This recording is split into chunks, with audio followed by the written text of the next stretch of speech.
just sidebar, a lot of people get a lot of kick by knowing that they can push your buttons. Toxic people gonna do toxic things. That's just the reality of what they do. You're able to navigate these family gatherings in this holiday season much more in a position of power. That's the only amount of energy I can give to them before I'm like on edge. I just let people be them and I be me, and it's been working out. So that's why I really love this rule. For so many people, including myself, the holidays can bring about just some mixed emotions. You got the really excited, cheerful eggnog, movies, pajamas, all of the Christmas and holiday cheer. But on the other side, you also have those toxic members, those past memories, hurt and brokenness and disconnection that can also come about for the holidays. And if you're wanting to still participate, but it's really a struggle for you and you're just used to that mindset of just getting through it, we're not going to do that.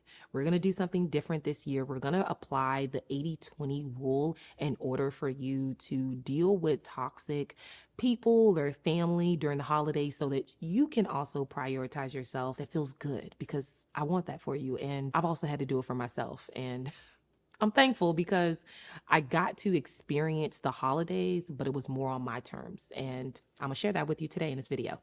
If this is your first time finding me, hey, my name is Rashonda. I'm a licensed therapist, and I make videos all about mental health, self-care, and prioritizing you so you can become the best version of yourself. If that sounds like something that you're interested in, then don't forget to hit the subscribe button. If you want to dive deeper into this topic, then you can also check out the description box below for additional resources. So the first thing we're going to do is we're going to think about and reflect on previous experiences. It could have been last Christmas, last Easter, last Thanksgiving, or maybe it was just a family gathering and it just didn't go well. You left feeling really drained, really tired, and regretting that you came to the gathering in the first place. I've been there.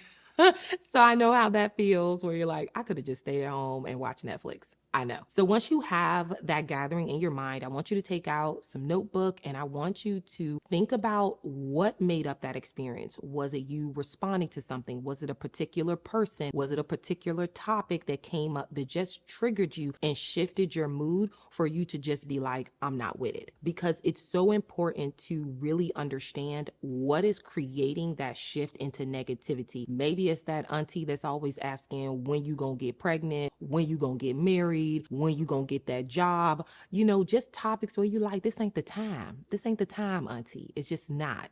So it's important to really think about the person or the people who are triggering you, because that's how we're going to step into our power as we move further along with me kind of giving you some tips about the 80-20 rule. For example, I worked with a client recently about preparing for the holidays with her family. And so as we were diving in, it really became apparent that that person of her 20% was her sister-in-law, who would bring up this touchy subject for her that would just ruin the whole night for her. So when we tracked back, once that comment was made by that specific person, she couldn't enjoy the games, the eggnog, all of the holiday cheer. And so what we saw is that was more about that person and less about her. So once we identified that stress factor for her, we were able to create a game plan for her to respond instead of react in that moment, for her to practice self-care instead of just going into this really shut down mode and becoming emotionally disconnected from her family. So the next time that we met, we actually processed the family gathering, and she was so proud of herself. And I was also proud of her,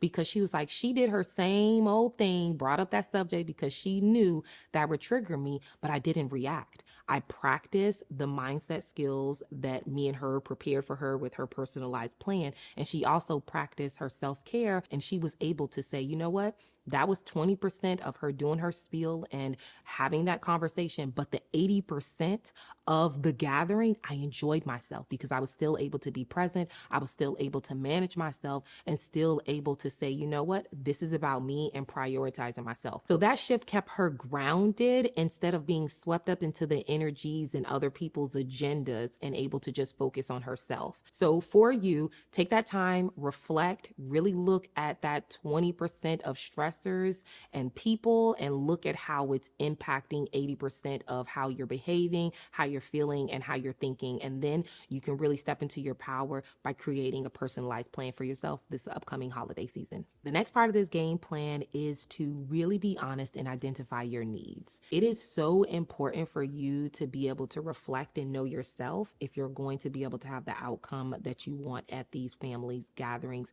with people. So it's important to say, what is it that you need to make yourself feel calm? What does make you feel grounded, have those smiles, and be all up into the holiday cheer? I'm pretty sure that you're going to see that most of it doesn't involve negative people and negative things. And so this is where the 80-20 rule comes in. I want you to think about what 20% of your needs do you need in order for you to have that 80% outcome and experience that you want. For myself, I'm gonna be honest, I'm the hostess who does the mostest. And so having my needs prioritized is really important for me to be able to show up the way that I want to at family gatherings, really allow for me to have that 80% experience that I want, because the 20% of the needs, I've already identified them. And so that is something that I can make sure is prioritized, communicated, and hopefully executed, right? This is not a fail proof. So I want to let you know that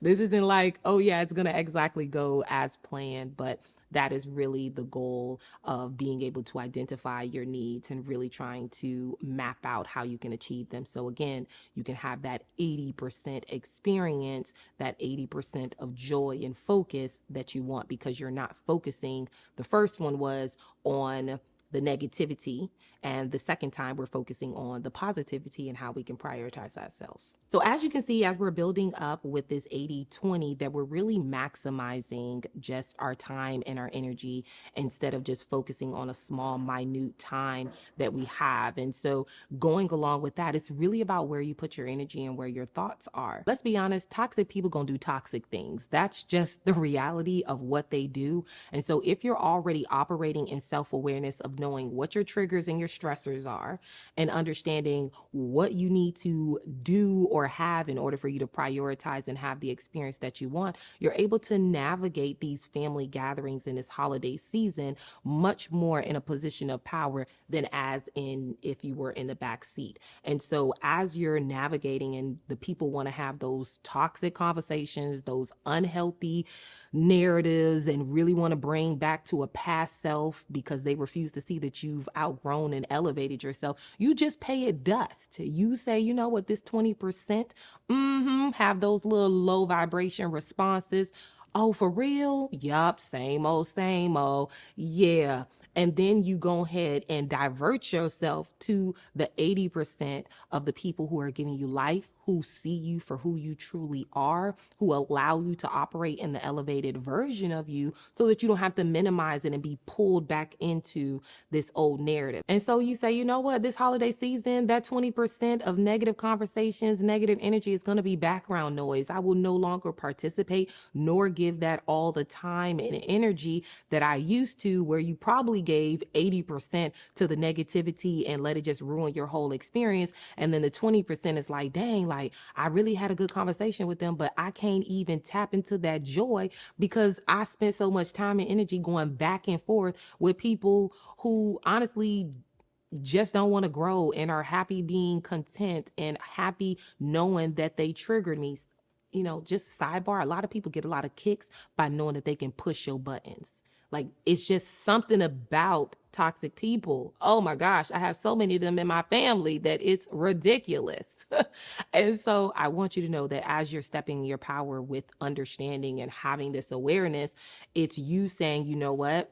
That's cool that that's what you do, but I don't have to participate in it. And so that 80% of the people, like I said, who want to see you thrive, who want to see you win, that's the conversations. So when you leave the holiday gathering, that 80% that you focused on, that you poured into and allowed people to pour back into you, becomes the main thing that you walk away with. So you're not walking away drained and feeling regretful about the holiday gathering, but you're like, man, like I'm so happy that I went, even though such and such did their whole little thing. I'm feeling good. And I like how I showed up and I like how I handled myself and I liked who I saw. Maybe not everybody, but who I gave my time and energy to. That's that 20-80% rule that I love so much. The 80-20% can also be a boundary for yourself that you can utilize as a way to maintain the experience that you want. So as I talked about with giving such and such less energy, if I'm with them 10 minutes, that's all they're going to get. That's a boundary I'm going to set with myself, and then I'm going to move accordingly. That's the only amount of energy I can give to them before I'm like on edge, and where I might not be able to control my responses or my face. I don't know if y'all can see, but I'm a very animated person. And so sometimes I don't even have to say words. My face could tell it all. So I got to sometimes be like, okay, I got 10 minutes before I can't keep up this, everything cool and kumbaya, but you getting on my nerves face. Like it's a time. I know I'm not alone. Like I know I'm not alone. And so having that boundary for myself really also reinforces the focus, keeping the main thing the main thing. And if the main thing is for me to have a good time, hang out with my cousins, hang out with my in-laws, and really just take away some of the holiday spirit and make sure that my kids have a great time as well, then that's the main thing. I'm not going to let 20% ruin my 80%. I'm just not going to do it. I just let people be them and I be me, and it's been working out. So that's why I really love this rule. So go in with a plan for your 80% being joy, being happiness, and let that 20% just fall where it falls, and something that you don't have to carry with you along to the next interaction or gathering for yourself. You are the person who has to shift, and I'm hoping that this 80-20% rule can be something that can help you define these experiences in a healthy and beautiful way for yourself, so that the holiday season is not something that you dread, not something that you opt out of or just avoid, but something that you step into and really feel like you can define it and make it your own, so that the holidays are merry for you. I feel like that sounds corny, but so that they can just really be the experiences that you want, because you absolutely deserve it. If you found this video helpful, don't forget to don't forget to let me know down in the description box just your thoughts on the holiday season, how it goes for you. And if you want to take a further deep dive, then you can check out the description box for other resources. As always, I will see you in the next video. Bye.